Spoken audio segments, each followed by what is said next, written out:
What's up, Tailgaters? You're in the booth with Tailgate Nate today. Welcome to my channel and welcome to my Week 8 edition of the Top 25. Yes, there are going to be a ton of changes. There was a ton more chaos that happened in the college football world this past weekend, and I'm here to tell you fine people about all the changes to my personal top 25. Again, this is not a projection, a prediction, or anything. My personal top 25. Let's just go ahead and dive straight on into it. But before we do that, you guys know I got to say thank you for all the love and support I continue to receive, whether that's here on YouTube or elsewhere. So, hey, please feel free, help support me on YouTube by hitting that subscribe button and ringing the bell, especially if you're as big of a college football nerd as I am. And if you haven't done so already, thank you for taking time out of, I'm sure, your busy day to watch this video. Please help support me in any way you can, whether, again, that's subscribing, continue to watch my videos, or liking, commenting, sharing, and anything else you can think of to interact with the channel, because it all helps support what I do here on YouTube. And I really appreciate all of you that go and follow me on Twitter. And if you would like to follow me on Twitter, well, let me tell you what you're going to get. You're going to get really updates about my journey to be a sports media professional. It's at TailgateNate29, Twitter or X, whatever you want to call it. I'm going to start posting a little bit more about some of the field work and stuff that I do. So I would really appreciate a follow over there. And with all that out of the way, let's just start diving straight on in to my top 25. We will start out with my honorable mention list. A couple teams did drop out from the previous week of rankings. That was Utah and Oklahoma. Look, if Utah is not going to have Cameron Rising again, that is just quite simply a Utah Utes team that is going to struggle again this year. They have not played particularly well in Big 12 play so far this season. I mean, Isaac Wilson is a fairly decent enough quarterback, but again, it just goes to show how important of a player Cam Rising is, and I hate unranking Utah because I love the Utes. I love Kyle Whittingham. But this is the team right now that is not playing like a top 25 team, and that's why they're in the honorable mention list. Same thing with Oklahoma. They got a lot of issues they got to figure out here as well. A couple teams that have been on the list before: Syracuse, Texas Tech, Arkansas, Washington State, Iowa, Louisville. They continue to win. They're going to be able to find ways to get into the top 25. And then Army and Navy. Oh, you have no idea. If there was, Utah would probably be 26, I'll be honest with you. But if there was 27 and 28 and I had 30 spots, you would definitely see Army and Navy ranked. And you know what? To me, it just feels wrong when you rank one of them and you don't necessarily rank the other one. I think Army at this point is 6-0. Navy is 5-0. They're both undefeated. They're both honorable mentions, but I had one spot left. And I couldn't rank just one of the Armed Forces team. If they're going to go into the poll, they have to go in together until one of them loses. That is my philosophy, and I'm sticking to it.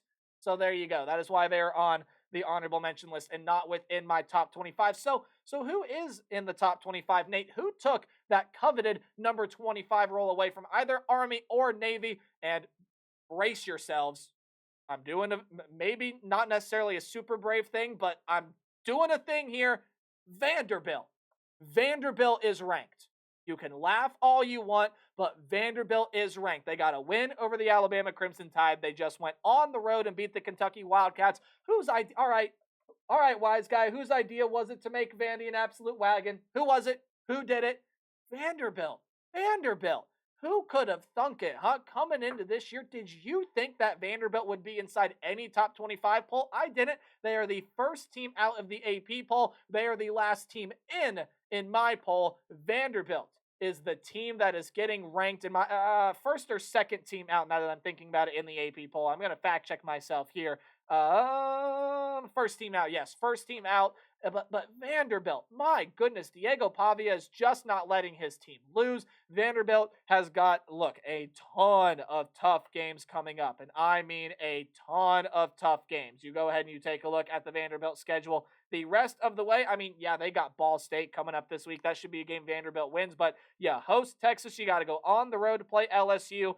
You have Tennessee at home. But, guys, Vanderbilt is looking like they're going to make a bowl game this season. Good for Clark Lee. Good for Diego Pavia. Good for Vanderbilt. They're in my poll here at number 25. Nebraska just moves up one spot here to number 24. Again, I don't feel great about having Nebraska in my top 25, as the offense, especially down the line here, has kind of struggled just a little bit. but Nebraska's got a big-time matchup this week with Indiana. They'll get a chance to prove why they are a top 25 team, and Indiana will prove why they are still undefeated. Michigan was not ranked last week. I dropped them out of my poll after the loss to Washington, and even though they didn't play this past week, I mean, Michigan is deserving of a spot in my top 25 poll. I believe 24th in the AP poll, so 23rd here, right about where a lot of the national voters have the Michigan Wolverines. Again, a team that still, doesn't have bad loss at all. You lose to the number one team in the country in Texas. Okay, yeah, sure. And then you lose to Washington. That, again, they just got absolutely ran by the Iowa Hawkeyes, but still a pretty solid team. Michigan, again, don't feel great about them being a top 25 team, but they're in here at number 23. Big time test when they face the Illinois Fighting Illini this week. We'll see if quarterback play and things get figured out over that bye week. SMU and Pittsburgh, couple ACC teams here at 22 and 21. Pittsburgh moves up one spot, or 3 spots, I should say. Pittsburgh, even though that was only a 2-point win against Cal's a sneaky team this year. And Pitt, really the first time that I sat back and watched a full 60 minutes of Pitt football. Like, I had seen clips, and you guys know I watch a lot of college football, but first time I really sat down and started to really evaluate the Pitt Panthers, and I was very impressed. Eli Holstein has been playing a really good football for him. The Pitt defense stepped up in some big moments, and even though that game was close and probably shouldn't have been, Pitt's able to jump up 3 spots here in my poll, and SMU didn't play last week, so not punishing them for not playing, but also not rewarding them for not playing either. So SMU is going to stay where they are at number 22. All right, let's move on in here into the top 20. Yeah, Missouri's back into my top 20. Missouri, I feel like from a raw talent standpoint, I mean, they just went on the road and plastered UMass this past week. Okay, good job. Congratulations. You plastered UMass. Why are they playing that in a road environment? I have no idea. But regardless, you're able to get that win. Next week, you got Auburn, and then coming up there in a couple weeks, you have the Alabama Crimson Tide. So Missouri is a team that probably can't afford another loss just based on their resume. If they're able to beat the Alabama Crimson Tide, then they're going to get thrown right back in the playoff conversation and make things even more complicated and convoluted than they already are. But Missouri is a team that can refine their momentum, and they can really start to...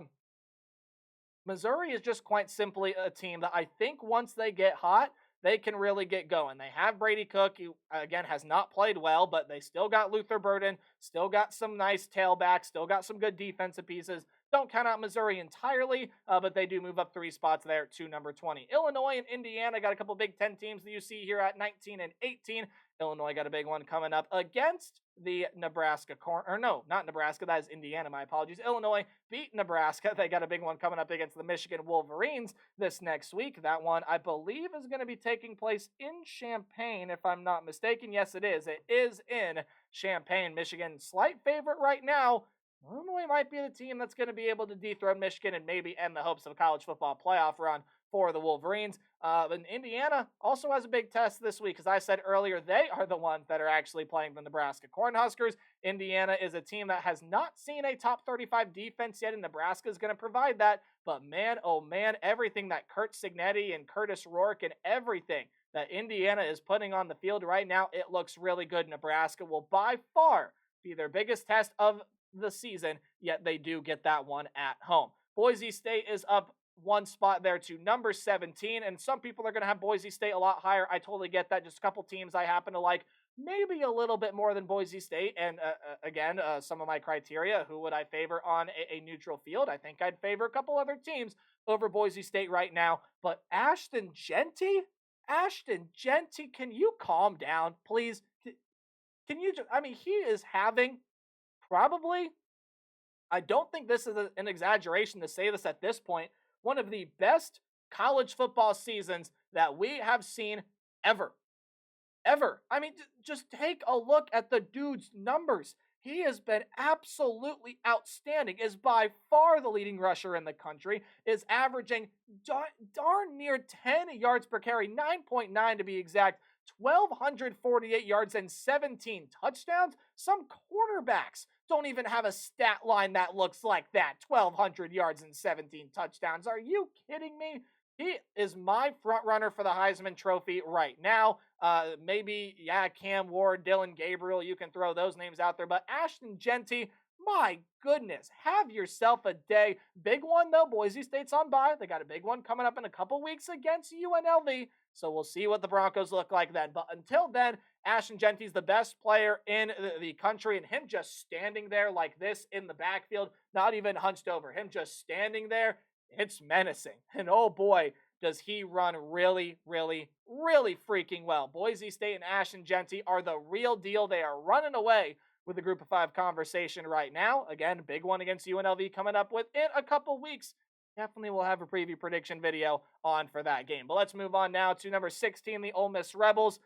Heartbreak. Oh, a heartbreaking finish there in Baton Rouge. They lose the game to the LSU Tigers in overtime and drop here to number 16. They were number 10 for me that previous week. Now, that is the second loss for the Ole Miss Rebels, and it probably, with the remaining games they have there on their schedule, again, Ole Miss, you take a look at what they have. They still got a road game against Arkansas. You still have Georgia. Other than that, though, I mean, I really don't think it's that hard for Ole Miss to stay in the college football playoff conversation. A third loss, though, I think that's going to be really hard to come back from. Again, your other losses to Kentucky, LSU, not a bad loss by any means, but because your other loss to Kentucky, I mean, both those teams felt like you had to win that game. LSU was a team that won that game.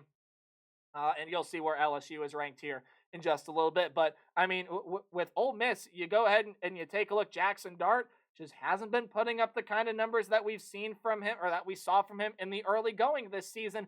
The offense has really struggled. The defense could not slow down Garrett Nussmeier in this LSU offense, even though they did pick him off twice. And again, the completion percentage for Garrett Nussmeier was not good. He still had 337 yards, 3 touchdowns.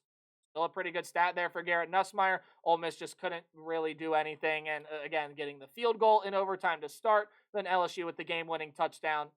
Absolutely heartbreaking. Ole Miss, though, they only fall 6 spots for me. I got them at number 16. Let's move on in to the top 15 now, where Kansas State, the Wildcats, are back on into the top 15 here. They survive in Boulder against the Colorado Buffaloes. But again, I like what I'm seeing from Kansas State now. We are starting to see Avery Johnson play a lot better brand of football. 224 yards, 2 touchdowns, and 1 pick.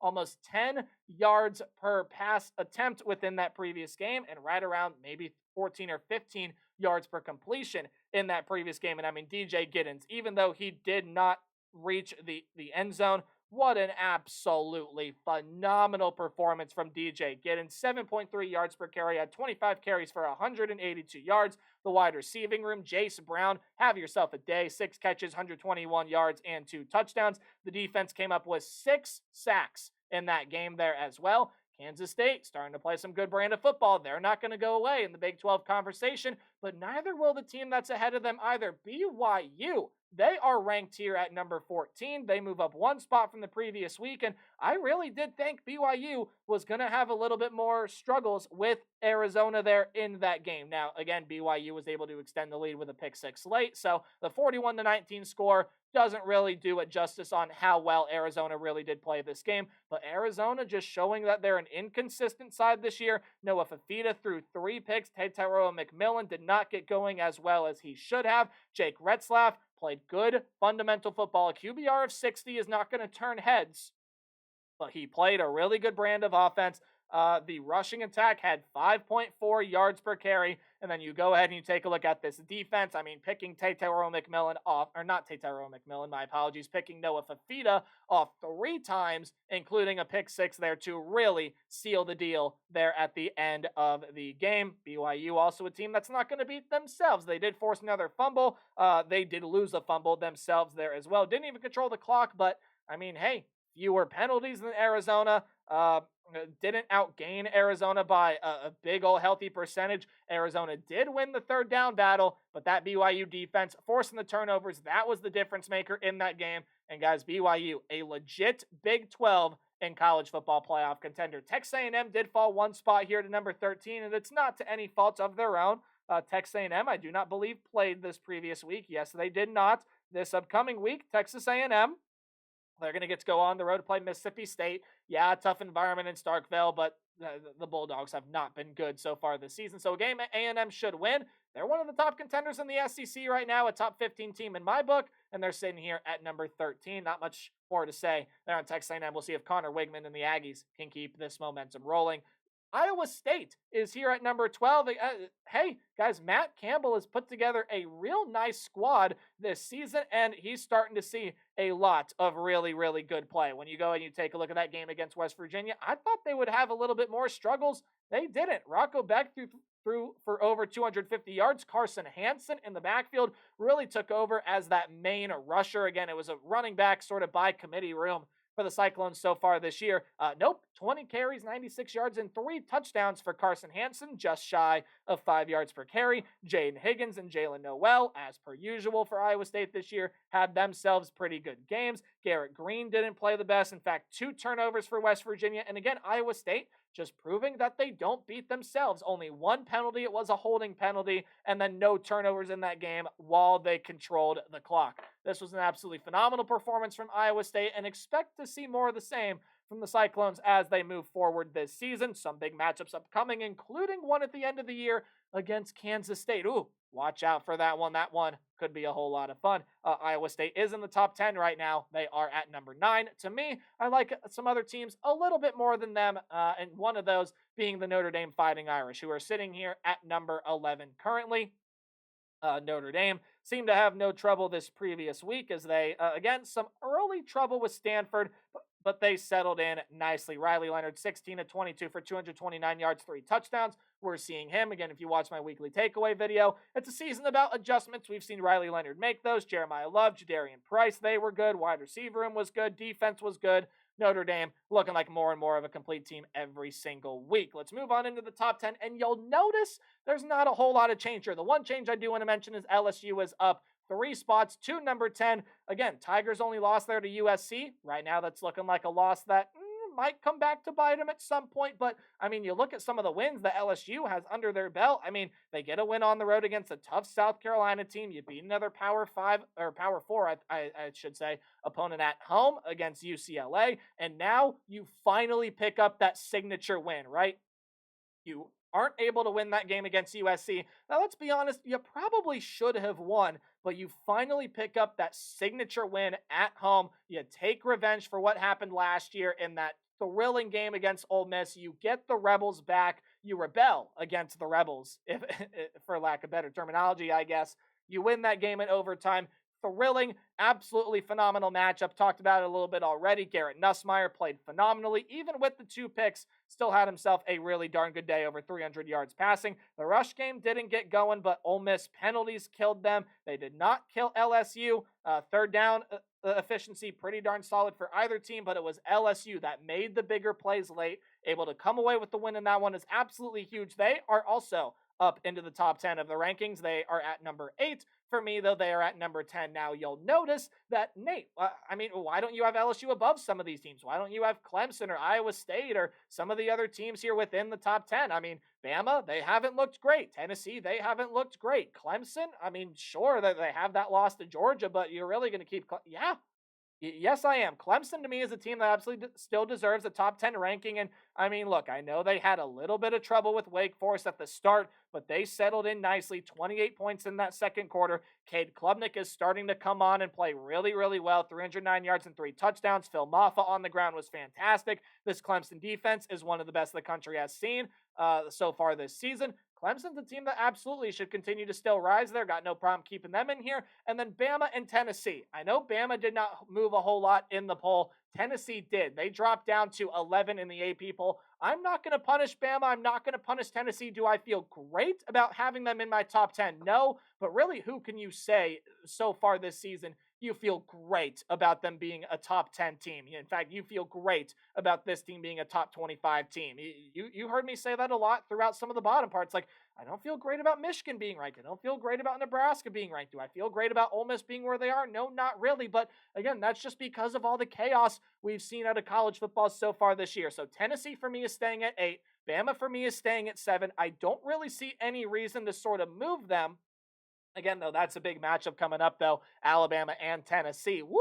In Neyland Stadium. Ooh, man, That's going to be a really, really fun one to watch. And honestly, can't wait for that matchup there. But I'm not really going to punish either of them because there are a lot of other teams in the country that have not looked that great either. And I mean, look, the fact of the matter is, there have been a lot of teams that haven't looked great that will go in and perform in games that honestly they probably have no business winning, and yet they win the game. That's what Bama and Tennessee are doing. They are continuing to find ways to win games. At least they found ways to win games this previous week. So I'm not necessarily going to penalize them for that. At least that's the way that my thinking goes right now. In Miami, they had a bye week this past week. They are going to have to prepare for a very tough road matchup against the Louisville Cardinals coming up. They are going to be the betting favorite in that one, but Louisville, they're going to be a sneaky team, and a team that I know just lost at home to the SMU Mustangs, but Louisville, man, watch out for a team that just went on the road and beat the Virginia Cavaliers there as well. That was a tough matchup, but don't sleep on the Cardinals, man. That's a team that can get you.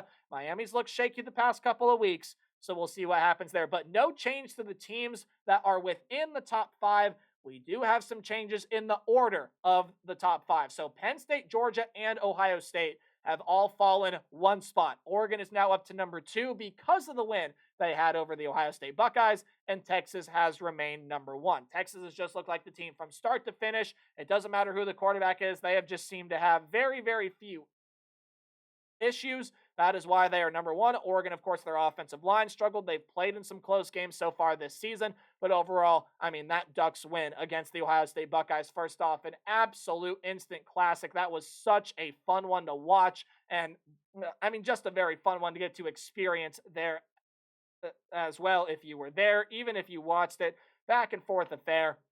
Again, I don't punish Ohio State too much for that. Yeah, they got some defensive things to clean up. Yeah, maybe some procedural things as well, and trying to get some of the penalties down and whatnot. But Ohio State, Georgia, and Penn State, I did drop one spot. Georgia was not impressed with them. Penn State was not impressed with them this past week. I was impressed with Oregon. I was impressed with Ohio State. That is why both of those teams are still there within the top 3.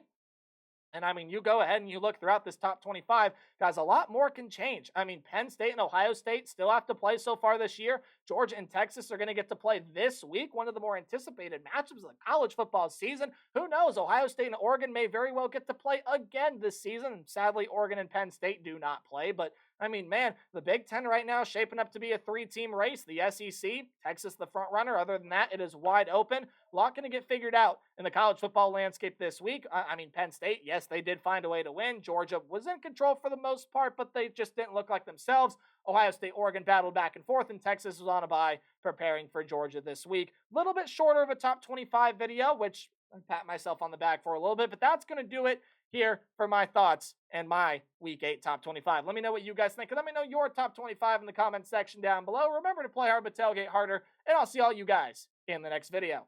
Goodbye.